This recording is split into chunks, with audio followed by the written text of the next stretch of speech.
45과 예절 1. 알아봅시다. 1번 대화를 잘 듣고 내용이 같으면 O, 다르면 X 하십시오. 1. 커피는 밖에서 드세요. 랩실에는 음식물을 갖고 들어오면 안 돼요. 죄송합니다. 지금 막 나가려던 참이었어요. 2. 시험 볼 때 휴대전화를 갖고 들어오면 안 돼요. 네, 알아요. 선생님께 전화를 맡기려던 참이에요.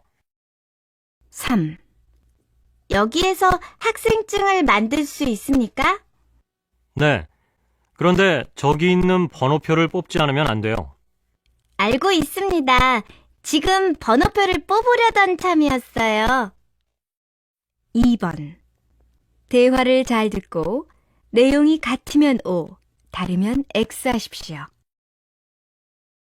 1. 또한 씨, 여기에요. 기다리게 해서 미안해요. 제가 조금 늦었지요? 수업을 시작하려면 5분쯤 더 남았으니까 괜찮아요.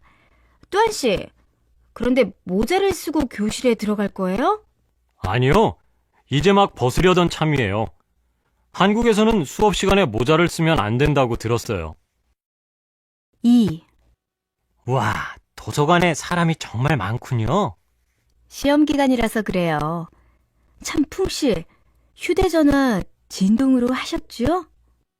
지금 휴대전화를 진동으로 하려던 참이에요. 그런데 도서관에서 주의해야 할 것이 또 있어요? 아시겠지만 여기에서 책을 읽은 다음에는 그 책을 제자리에 다시 갖다 놓지 않으면 안 돼요. 그리고 조용히 이야기해야 하고요. 크게 이야기하면 다른 사람에게 방해가 되니까요. 네, 잘 알겠어요. 3번 내용을 잘 듣고 질문에 답하십시오. 여러분, 다음 주 금요일에 있을 발표 시험에 대해 설명하겠어요. 주제는 식사 예절이에요. 한국에서 식사 초대를 받았을 때 지키지 않으면 안 되는 것이 있죠. 그런 것들에 대해 발표하도록 하세요. 여러분 나라의 식사 예절과 한국의 식사 예절을 비교해서 발표를 하세요. 발표 시간은 10분이에요. 시간을 지키지 않으면 안 돼요.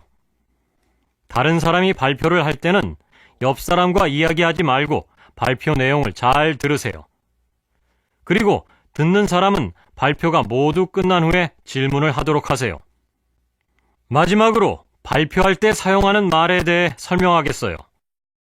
발표할 때는 반말을 사용하면 안 돼요.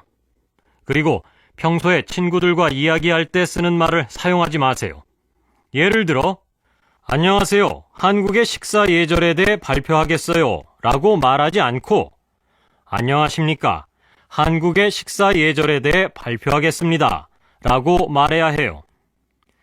그럼 선생님 말대로 준비를 잘 해서 모두 발표를 잘 하도록 하세요. 2.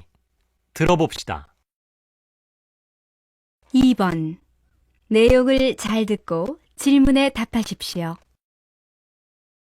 한국에서 1년을 살았지만 한국말을 예절에 맞게 사용하는 것은 아주 어려운 일이에요. 그래요?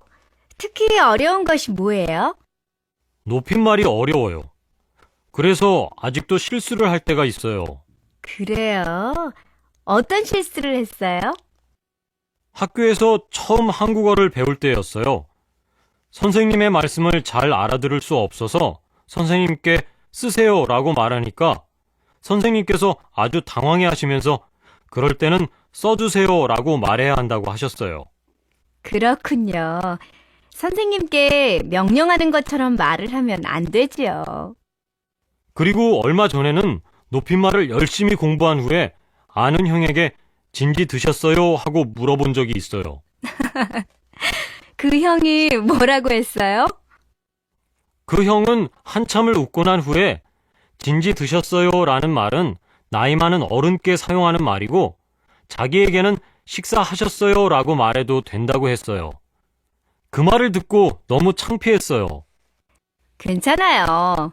한국어의 높임말이 어렵지만 계속 열심히 하면 언젠가 잘하게 될 거예요.